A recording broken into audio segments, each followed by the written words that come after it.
Hello every one, എൻ്റെ പേര് ഷാജോൾ. ഞാൻ ബാംഗ്ലൂർ ബേസ്ഡ് ഒരു മീഡിയ കമ്പനിയിൽ വീഡിയോ പ്രൊഡക്ഷനിൽ ജോലി ചെയ്യുന്നു.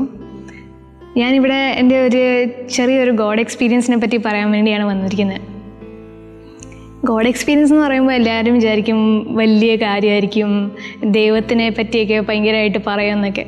പക്ഷേ ഞാൻ അങ്ങനെ പറയുമെന്ന് എനിക്ക് തന്നെ ഡൗട്ടാണ്. കാരണം എനിക്കിപ്പോൾ 24 വയസ്സുണ്ട്. പക്ഷേ കഴിഞ്ഞ 22.5 വർഷം എനിക്ക് തോന്നുന്നില്ല ഞാൻ കൃത്യമായിട്ട് ദൈവത്തിനെ പറ്റി എന്തെങ്കിലും വിചാരിച്ചിട്ട് പോലും ഉണ്ടെങ്കിൽ. എല്ലാവരും എൻ്റെ മമ്മിയും പപ്പയും they were Catholics and I am born into a Catholic family. അതുകൊണ്ട് അവർ പള്ളിയിൽ പോകുന്നതുകൊണ്ട് ഞാൻ അവരുടെ കൂടെ പള്ളിയിൽ പോകുന്നതേ ഉള്ളായിരുന്നു. പ്രത്യേകിച്ച് ഇങ്ങനെ ഒരു ദൈവഭക്തി അങ്ങനെയൊന്നും ഇല്ലായിരുന്നു. പക്ഷേ എൻ്റെ ഫാമിലി ഭയങ്കരമായിട്ട് ഇങ്ങനെ they are affiliated towards the church and എൻ്റെ കസിൻസ് എല്ലാവരും ഇങ്ങനെ യൂത്ത് ഗ്രൂപ്പിലൊക്കെ പോകുന്നവരാണ്. ജീസസ് യൂത്തിലൊക്കെ ഭയങ്കരമായിട്ട് ആക്റ്റീവായിട്ടുള്ള ആൾക്കാരാണ്. എൻ്റെ പേരൻസും ഇങ്ങനെ പള്ളിയിലും ഭയങ്കര കൊയറിലൊക്കെ ഭയങ്കരമായിട്ട് ആക്റ്റീവാണ്. പക്ഷെ അവർ പറഞ്ഞുകൊണ്ട് ഞാനും കൊയറിൽ പോകുന്നതേ ഉള്ളൂ, അങ്ങനെയൊക്കെ ഉണ്ടായിരുന്നത്. പക്ഷെ ഞാൻ എൻ്റെ ജീവിതത്തിൽ ഭയങ്കരമായിട്ടൊരു ഡെസ്പായിട്ട് ഇരുന്ന ഒരു സമയത്ത് ഒരു ജാഗോ എന്ന് പറഞ്ഞൊരു പരിപാടി ഉണ്ടായിരുന്നു. ആ സമയത്ത് എൻ്റെ കസിൻസ് എന്നോട് ഒരു ദിവസം വിളിച്ചിട്ട് വെച്ചു, നീ ഞങ്ങളുടെ ബാംഗ്ലൂർ വരുന്നത്. ഞാൻ പറഞ്ഞാൽ ബാംഗ്ലൂരല്ലേ വരാം, ഏതായാലും വീട്ടിൽ വെറുതെ ഇരിക്കുകയല്ലേ. വെറുതെ ഒന്നുമല്ല, ഞാൻ ജോലി ചെയ്തുകൊണ്ടിരിക്കുകയായിരുന്നു. എനിക്ക് വർക്ക് ഫ്രം ഹോം ആയതുകൊണ്ട് വീട്ടിലിരിക്കുമല്ലോ. അപ്പോൾ ഞാൻ പിന്നെ അവരുടെ കൂടെ ഇങ്ങനെ ബാംഗ്ലൂരിൽ പോകുന്ന പറഞ്ഞു. ബാംഗ്ലൂരിൽ എത്തിക്കഴിഞ്ഞപ്പോഴാണ് കാര്യം പിടികിട്ടിയത്. ജീസസ് യൂത്തിൻ്റെ ഒരു യൂത്ത് പരിപാടിക്കാണ് ഇവരെന്നെ പിടിച്ചു വലിച്ച് ബാംഗ്ലൂരിൽ കൊണ്ടുവന്നത്. അവിടെ ചെന്നപ്പോഴാണ് ആൻറ്റ് ദേവാലയ്ക്ക് എന്നോട് പറഞ്ഞല്ലേ. ഞാൻ പറഞ്ഞു എപ്പോൾ പറഞ്ഞു? ആൻഡ് ദെൻ 4 ദിവസം ഞാൻ ഓഫീസിൽ നിന്ന് ലീവൊക്കെ എടുത്തിട്ട് ജീസസ് യൂത്തിൻ്റെ ജാഗോ പരിപാടിക്ക് വന്നു. ആൻഡ് ദെൻ 4 ദിവസം എങ്ങനെ പോയെന്ന് എനിക്ക് തന്നെ അറിയില്ല. ബിക്കോസ് ഈ 4 ദിവസം ആരും എന്നോട് എന്ത് ചെയ്യണം എന്ത് ചെയ്യരുത് ആരും അങ്ങനെയൊന്നും പറഞ്ഞില്ല. കൃത്യമായിട്ട് ഫുഡ് കഴിക്കേണ്ട സമയമാകുമ്പോൾ ഫുഡ് കഴിക്കണമെന്ന് പറയും, എവിടെയെങ്കിലുമൊക്കെ പോകേണ്ട സമയമാകുമ്പോൾ പോകണമെന്ന് അത്രയും പറയും. പക്ഷേ ഇന്ന പരിപാടി കൂടണം, ഇന്ന കാര്യം ചെയ്യണം എന്നൊന്നും ആരും പറഞ്ഞില്ല. നമുക്ക് വേണ്ടതുപോലെ എന്ത് വേണമെങ്കിലും ചെയ്യാം. വേണ്ടത് എന്ത് വേണമെങ്കിലും വെച്ചാൽ നോട്ട് ലൈക്ക് ദാറ്റ്. ബട്ട് ഇപ്പോൾ ജാഗോയിൽ അത്യാവശ്യം അറ്റ്ലീസ്റ്റ് ഒരു 50 പരിപാടിയെങ്കിലും ഓരോ ദിവസം നടക്കും, വെറൈറ്റി പരിപാടികൾ. Because it's on a big campus. അപ്പം നമുക്ക് ഇഷ്ടമുള്ള പോലെ ഏത് പരിപാടിക്ക് വേണമെങ്കിലും നമുക്ക് ഓരോ സമയത്ത് പോകാം. പക്ഷേ എനിക്ക് തോന്നുന്നില്ല ഞാൻ ഒറ്റ റിട്രീറ്റിനെങ്കിലും പോയി അറ്റൻഡ് ചെയ്തിട്ടുണ്ട്, അല്ലെങ്കിൽ ഏതെങ്കിലും സെഷനൊക്കെ അറ്റൻഡ് ചെയ്തിട്ടുണ്ട്. അവരിങ്ങനെ ഒരു ബുക്ക്ലെറ്റ് തരും ഓരോ ദിവസം നടക്കുന്ന പരിപാടി അനുസരിച്ച്. അപ്പോൾ അതൊക്കെ നോക്കിയിട്ട് ഇത് വേണ്ട ഇത് വേണ്ട ഇത് വേണ്ട. പക്ഷേ അവിടെ ഒരു എല്ലാ ദിവസവും സിനിമ സ്ക്രീനിങ്ങും കോൺസേർട്ടും ഉണ്ടായിരുന്നു. ഐ മേഡ് ഷുവർ ദാറ്റ് ഞാൻ ആ സിനിമ സ്ക്രീനിങ്ങിനും കോൺസേർട്ടിനും കൃത്യസമയത്ത് അവിടെ എത്തിക്കുന്നത്. I made sure of that.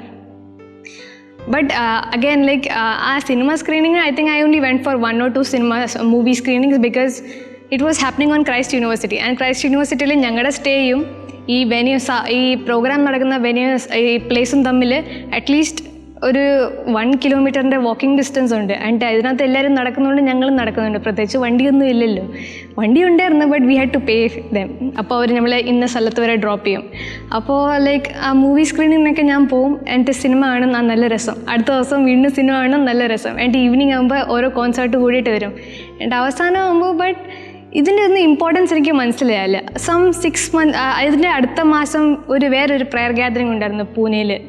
എന്നിട്ട് ആ പ്രയർ ഗ്യാതറിൻ്റെ ജീസസ് യൂത്ത് ആയതുകൊണ്ട് ജാഗോയ്ക്ക് പോയത് കൊണ്ട് അവരെന്നെ അതിനു വേണ്ടി വിളിച്ചു. ഞാൻ പോയി.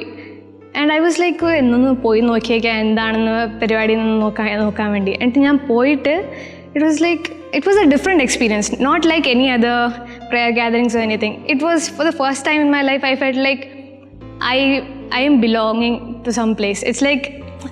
It's നമ്മൾ ഒരു സ്ഥലത്ത് പോയിട്ട് ഔട്ട് ഓഫ് ദ ബോക്സ് ആയതുപോലെ ഒരു ഫീലിംഗ് എനിക്ക് വന്നില്ല. It seemed as if I belong there. അങ്ങനെ എല്ലാവരും ഭയങ്കരമായിട്ട് വെൽക്കമിങ് ഒക്കെ ആയിരുന്നു. And then Jesus is always like that. They don't really make you feel like you don't belong there. They make you feel as if you are a part of their family. And yeah, I'm part of the family. I'm still a Jesus user right now. And അവിടെ വെച്ചാണ് first time ഞാൻ ഒരു adoration കൂടിയത് തന്നെ ഫുള്ളായിട്ട്. Usually പള്ളിയിൽ adoration എന്നൊക്കെ പറയുമ്പോൾ ഞാൻ ഏരിയയിൽ പോലും കാണാറില്ല. അതാണ് ഒരു പ്രശ്നം. ആൻഡ് ദെൻ ആ ഫസ്റ്റ് അഡോറേഷൻ വാസ് ആ ഒരു അഡോറേഷൻ കാരണമാണ് ഞാൻ ഇന്നും ജീവിതത്തിൽ അഡോറേഷൻ കൂടുന്നത്. അതുവരെ എനിക്ക് അഡോറേഷൻ കൂടുന്നത് ഒട്ടും ഇഷ്ടമല്ലായിരുന്നു. ഒന്നെങ്കിൽ ഞാൻ ഉറങ്ങിപ്പോവും, അല്ലെങ്കിൽ പിന്നെ ഞാൻ അവിടെ നിന്ന് എണീറ്റ് പോകും. ഞാൻ അഡോറേഷൻ കൂടാറില്ല. But that adoration change my life. അത് കഴിഞ്ഞ് I wanted to know more. It was a different experience for me. That adoration, it was totally different. Adu കഴിഞ്ഞ് I made sure I went to these prayer gatherings and attended more adorations so that I want to experience this love that I was getting. അത് love ആണെന്ന് പോലും എനിക്ക് മനസ്സിലായില്ലായിരുന്നു. ഞാൻ അത്രയ്ക്ക് മണ്ടിയാണെന്ന് ഞാൻ ഇടയ്ക്കിടയ്ക്ക് എന്നോട് തന്നെ പറയും. I know it's not good, but yeah, I don't really understand things. എന്നെ പോലുള്ള കൺഫ്യൂസ്ഡ് ആയിട്ടുള്ള ഒരാളിനോട് ഈശോ എങ്ങനെ സംസാരിക്കുന്ന പോലും എനിക്ക് ഇടയ്ക്ക് മനസ്സിലാകാറില്ല. I feel like it's like കറക്റ്റായിട്ട് പറഞ്ഞു തന്നാലേ എനിക്ക് ഓരോ കാര്യങ്ങളും മനസ്സിലാവുള്ളൂ. എഴുതി തരണം അങ്ങനത്തെ ഒരു സിറ്റുവേഷനിൽ ഞാൻ. അപ്പോൾ ലൈക്ക് എന്നെ പോലൊരു ഭയങ്കര സ്ലോ ആയിട്ടുള്ള ഒരാളിനെ എങ്ങനെ ഓരോന്ന് ഇങ്ങനെ പറഞ്ഞ് മനസ്സിലാക്കി തരാം അതെൻ്റെ കസിൻസിന് പോലും മനസ്സിലാവുമെന്ന് എനിക്ക് ഡൗട്ടാണ്. ബട്ട് ദെൻ ദാറ്റ് അഡോറേഷൻ കാരണം ഐ ഫെൽറ്റ് ലൈക്ക് ഇതാണോ ഈശോയുടെ എല്ലാവരും സ്നേഹം എന്ന് പറയുന്നത്. അത് കഴിഞ്ഞ് അടുത്ത അഡോറേഷന് പോയി. ഇങ്ങനെ ഓരോ മാസവും ഞാൻ ഇങ്ങനെ അവരുടെ പ്രെയർ ഗ്യാതറിങ്ങിന് വേണ്ടി ഞാൻ ഇങ്ങനെ നോക്കി നിൽക്കുകയെന്ന് പറഞ്ഞില്ല. I wait till the first Saturday of every month and it was really good experience for me. അത് കഴിഞ്ഞ് ഇറ്റ് വാസ് ലൈക്ക് പിന്നെ അത് കഴിഞ്ഞ് ലൈക്ക് ജാഗോയ്ക്ക് പോയിട്ട് സിനിമ ഉണ്ടെന്ന് പറഞ്ഞല്ലോ. That also like gave me like എന്താ പറയുക, ജീവിതത്തിലൊരു ലക്ഷ്യം ഉണ്ടാകാമെന്ന് പറയത്തില്ലേ. ഇതുവരെ എനിക്ക് ലക്ഷ്യബോധമില്ലായിരുന്നു അതുവരെ, ജാഗോയ്ക്ക് പോകുന്നവരെ. അത് കഴിഞ്ഞ് ഐ അണ്ടർസ്റ്റുഡ് ദാറ്റ് എനിക്ക് ഇങ്ങനെ കുറച്ചുകൂടെ ഇങ്ങനെ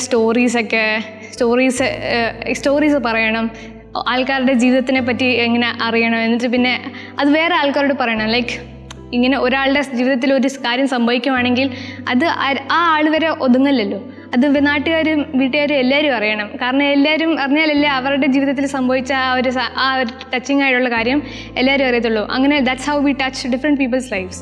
അങ്ങനെ ലൈക്ക് എന്തൊക്കെയോ ചെയ്യണമെന്ന് അവർ മനസ്സിലായിരുന്നു. ബട്ട് ദെൻ ലൈക്ക് അത് കൃത്യമായിട്ട് എങ്ങനെ ചെയ്യണമെന്ന് എനിക്കറിയില്ലായിരുന്നു. പക്ഷേ എന്തൊക്കെ കഥകൾ പറയണം, സ്റ്റോറി ടെല്ലിങ് ചെയ്യണം എന്നുള്ള ഒരു കാര്യം മനസ്സിലായി. ആൻഡ് ദെൻ അതിൽ ത്രൂ ചെറിയ ഗിഗ്സ് ഒക്കെ എങ്ങനെ ഇപ്പോൾ പറയാം, ഇങ്ങനെ ഞാൻ തന്നെ കുറേ സിനിമകളിരുന്ന് കാണാൻ തുടങ്ങി. ഇങ്ങനെയൊക്കെ ചെയ്യാൻ പറ്റുമോ, കുറച്ചിങ്ങനെ ടെക്നിക്കാലിറ്റീനെ പറ്റിയൊക്കെ പഠിക്കാൻ തുടങ്ങി. സോ എല്ലാം സെൽഫ് സ്റ്റഡി. ലൈക്ക് എന്നാലും like all of this happen very slowly. Like ഒരു സിനിമ ഞാൻ ഇരുന്ന് കാണുവാണെങ്കിൽ ഇന്ന സിനിമയിൽ ഇങ്ങനെ കാര്യങ്ങൾ ചെയ്യാൻ പറ്റുമെന്നൊക്കെ that's how I like understood. ഇതെല്ലാം പെട്ടെന്നല്ലായിരുന്നു. All of this happen very slow.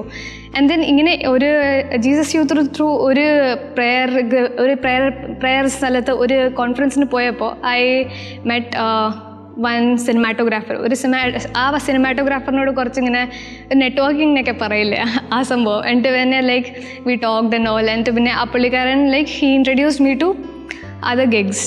എന്നിട്ട് ഈ പുള്ളിക്കാരൻ through I got another short ഫിലിമിൻ്റെ ഗിഗ് ആൻഡ് എ കോർപ്പറേറ്റ് ഷൂട്ടിൻ്റെ gig. And that was like my first time when I understood that I was made for this. അങ്ങനെ ഞാൻ AD ആയിട്ട് ഒരു first പ്രൊജക്റ്റിന് വേണ്ടി പോയി.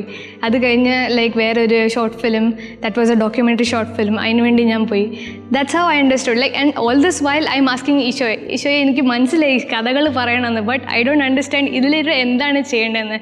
Do I have to go to movies or like do I have to get in to films and like what do you want me to do? This was like a constant question for me. But then like going through this film production set and all this, like working as an AD, as an assistant director, I understood that this is what he is trying to tell me. This is what I'm made for. Like this is where I also belong. Like this is what God wants me to do.